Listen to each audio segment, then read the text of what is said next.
Você já notou como algumas pessoas vivem na plenitude, enquanto outras, mesmo trabalhando o dobro, mesmo orando o triplo, continuam afundando em dívidas mês após mês? Você já parou para pensar por que tanta gente boa, tanta gente de fé, fecha o mês no vermelho enquanto vê pessoas de fora da igreja prosperando sem o menor temor de Deus? Existe um princípio esquecido nas Escrituras. Um princípio que os japoneses, mesmo sem conhecerem Cristo, praticaram por séculos e colheram frutos que muitos cristãos brasileiros ainda não colhem. E isso não é sobre dinheiro. Isso é sobre caráter. A maioria das pessoas acha que está no vermelho por causa do salário baixo, do preço da gasolina, do aluguel caro. Mentira. Engano do mundo moderno. Você está no vermelho porque ninguém te ensinou os 7 hábitos que a Bíblia já mostrava antes de qualquer japonês organizar o primeiro envelope de dinheiro. E hoje, nos próximos minutos, eu vou te mostrar um sistema bíblico chamado O Caminho das 3 Cartas, que junta a sabedoria oriental com a sabedoria eterna das Escrituras e que vai transformar sua relação com o dinheiro a partir dessa semana.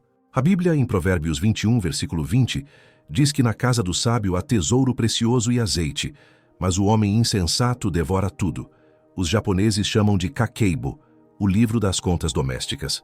Mas muito antes de existir um japonês organizando moedas numa caixa de madeira, Deus já havia ensinado seu povo a separar, planejar, poupar e multiplicar. O sistema que vou te apresentar tem 3 etapas, e cada uma foi revelada a uma mulher comum através de 3 cartas de Deus, 3 momentos em que ele falou diretamente com ela, em meio ao desespero financeiro. A primeira carta se chama A Carta do Chão. É o momento em que você para de mentir para si mesma sobre o tamanho do buraco. A segunda carta se chama A Carta da Semente. É quando você aprende que dinheiro é semente, não é destino. Que a terceira carta se chama A Carta do Descanso. É quando você finalmente para de viver de mês em mês e começa a viver de propósito em propósito. Isso não tem a ver com talento, não tem a ver com sorte, tem a ver com obediência em etapas específicas, ordenadas por Deus, que qualquer mulher, em qualquer idade, em qualquer situação, pode começar a aplicar ainda essa semana.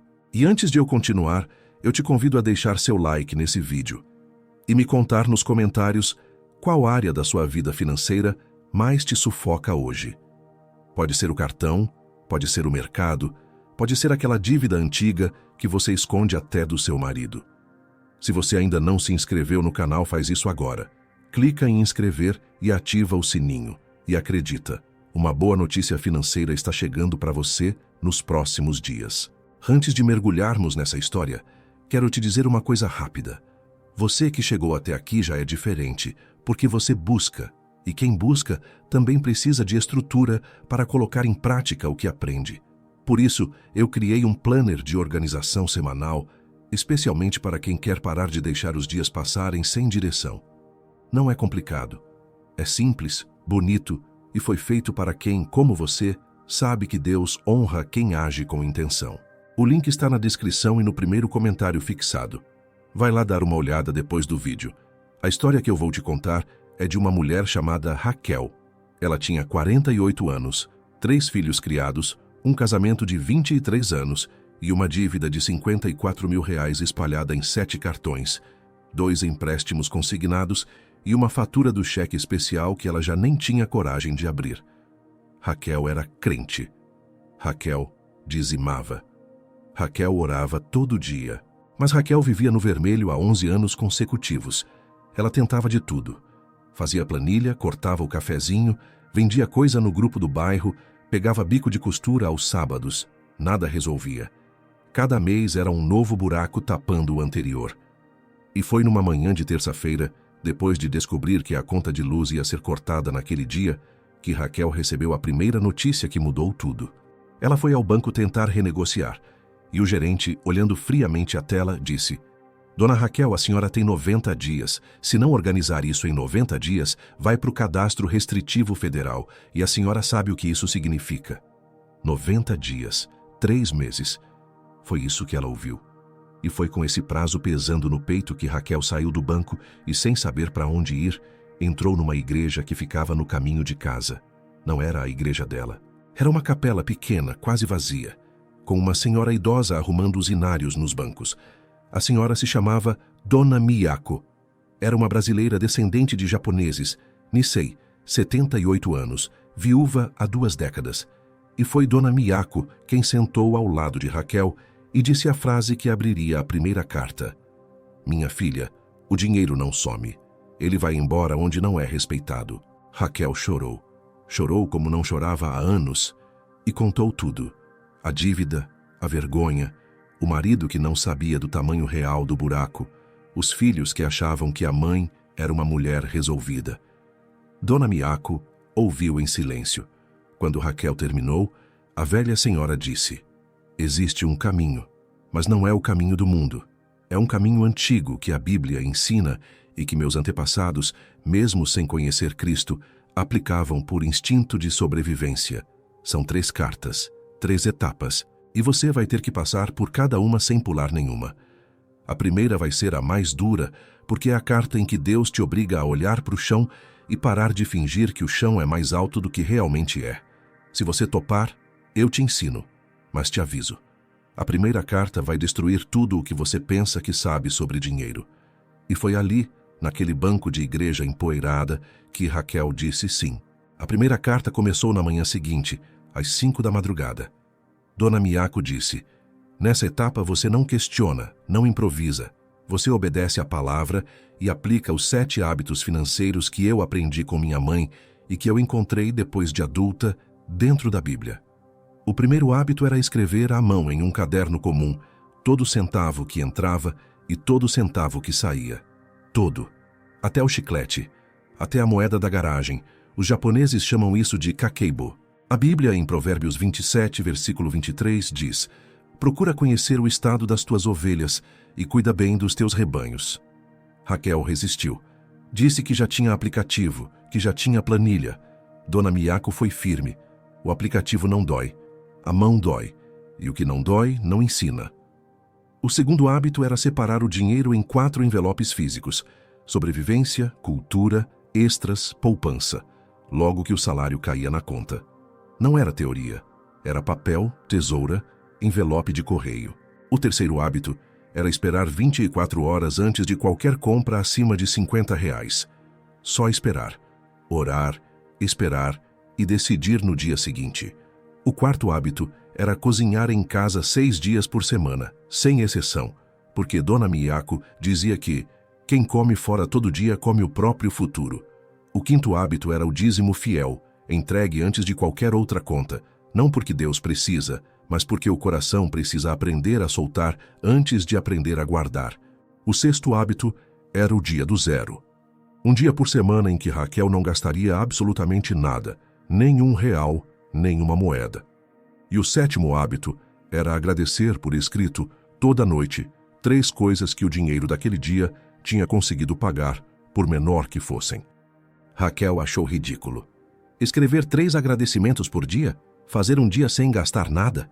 Esperar 24 horas para comprar um batom? Ela disse para Dona Miyako: eu tenho 90 dias. Eu preciso de milagre, não de caderno. Dona Miyako respondeu com os olhos fechados: filha, milagre sem caderno volta para o mesmo buraco em 6 meses. Deus não honra a pressa. Deus honra ordem. Você acabou de ver como 3 meses de obediência fiel mudaram tudo para ela. Mas sabe o que sustenta essa fidelidade no dia a dia? Estrutura. Quando a semana está organizada, quando você sabe o que fazer na segunda de manhã, fica muito mais fácil honrar os compromissos que você faz com Deus e com você mesma. Meu planner de organização semanal foi criado exatamente para isso.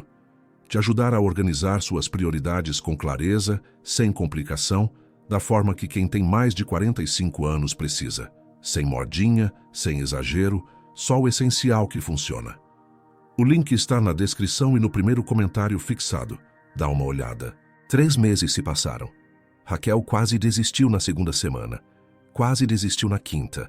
Quase desistiu no dia em que a filha pediu um vestido para a festa e ela teve que dizer não pela primeira vez em 18 anos de maternidade. Mas ela não desistiu. Escreveu cada centavo. Separou cada envelope. Esperou 24 horas antes de cada compra. Cozinhou em casa. Dizimou com lágrimas, às vezes, mas dizimou. Fez o dia do zero. E escreveu 3 agradecimentos toda noite, mesmo quando o agradecimento era só obrigada porque hoje tinha arroz. No 89º dia, véspera do prazo do gerente, Raquel abriu a planilha e somou.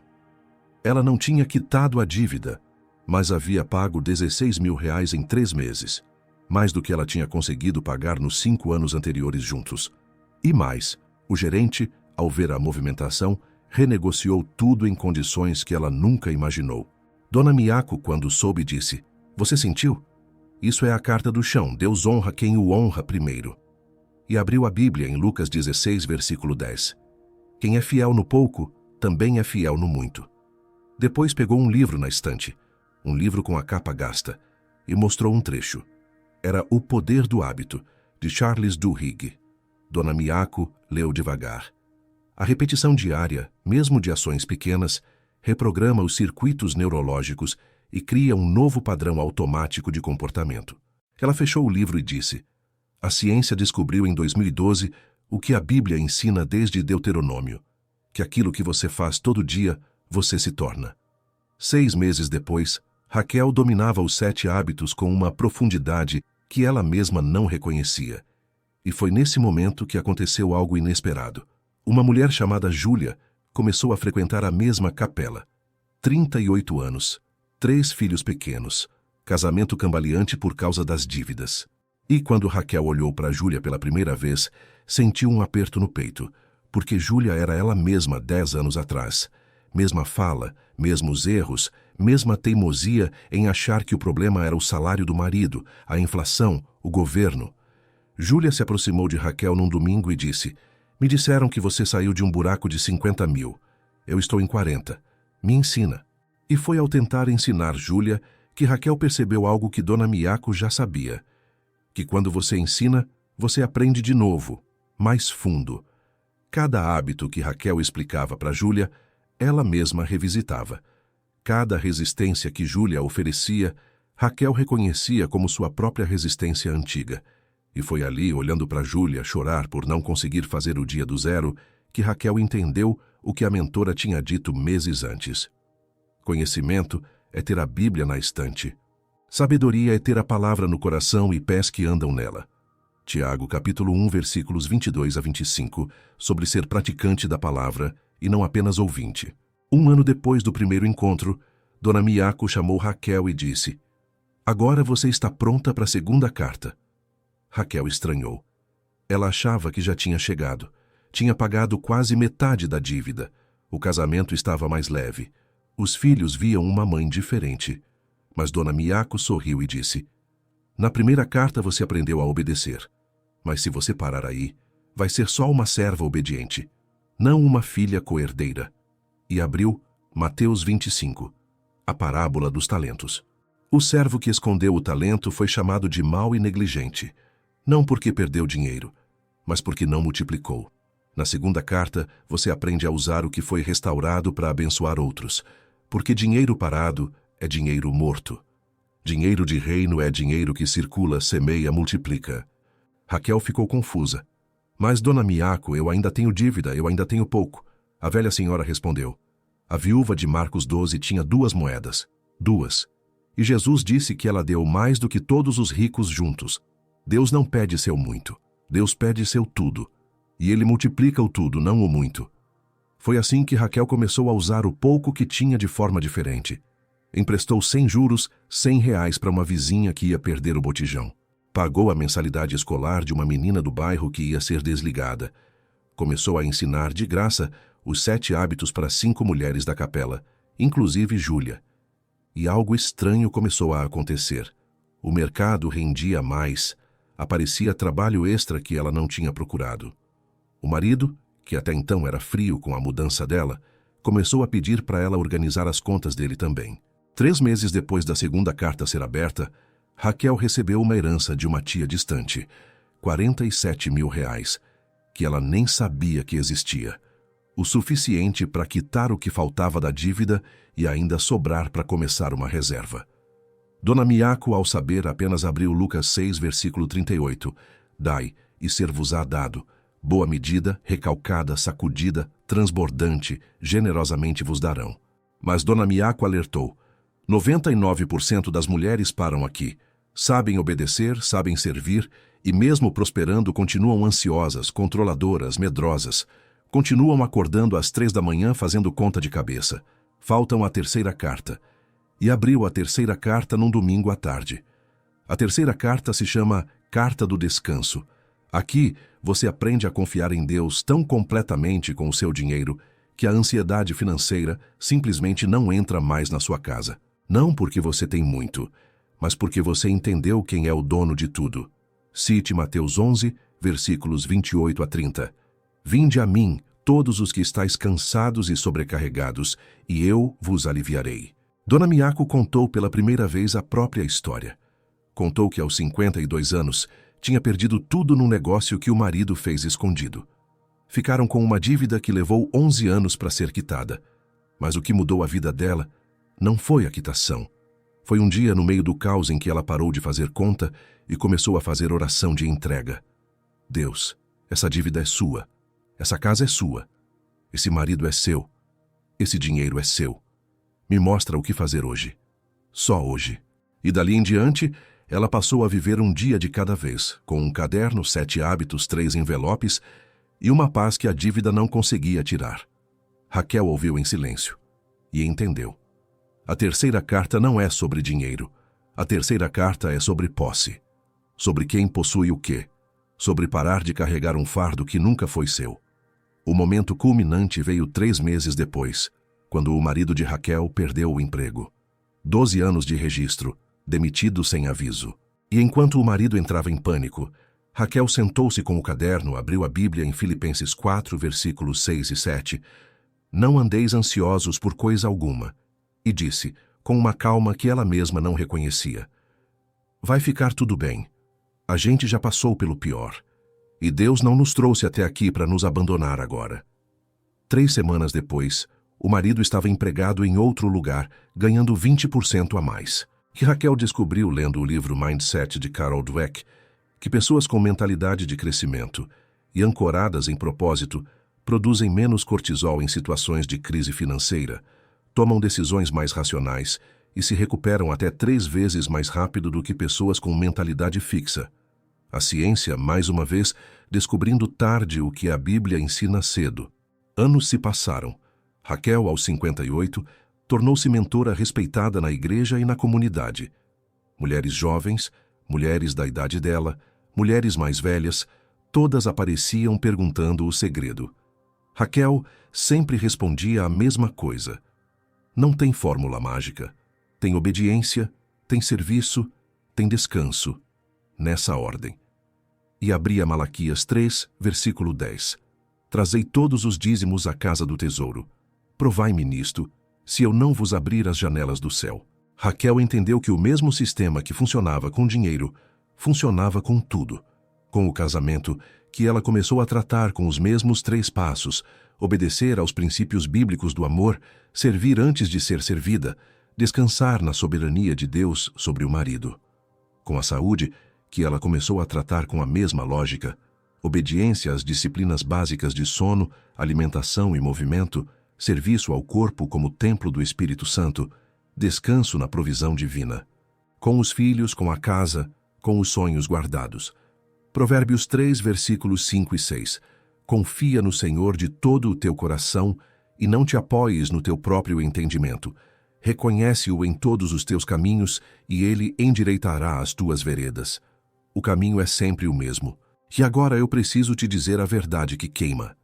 A maioria das mulheres cristãs que estão assistindo esse vídeo nunca vai sair do vermelho. Não porque Deus não queira, não porque o sistema não funcione, mas porque elas vão se recusar a passar pela primeira carta. Vão querer pular para a segunda. Vão querer a multiplicação sem a obediência, a herança sem o caderno, o descanso sem o dia do zero. E vão acreditar nas mentiras modernas que dizem que Deus quer que você seja feliz do seu jeito, que graça significa não precisar se esforçar, que prosperidade é automática para quem dizima. Mateus 7, versículos 21 a 23. Nem todo o que me diz Senhor, Senhor, entrará no reino dos céus. Não existe atalho financeiro espiritual. Nunca houve, nunca haverá. Só existe um caminho: obedecer, servir, descansar. Wallace Wattles, no livro A Ciência de Ficar Rico, escrito em 1910, já dizia que a prosperidade segue leis tão precisas quanto as da física e que quem tenta burlar essas leis colhe miséria disfarçada de sorte temporária. Então, o que você faz a partir de hoje?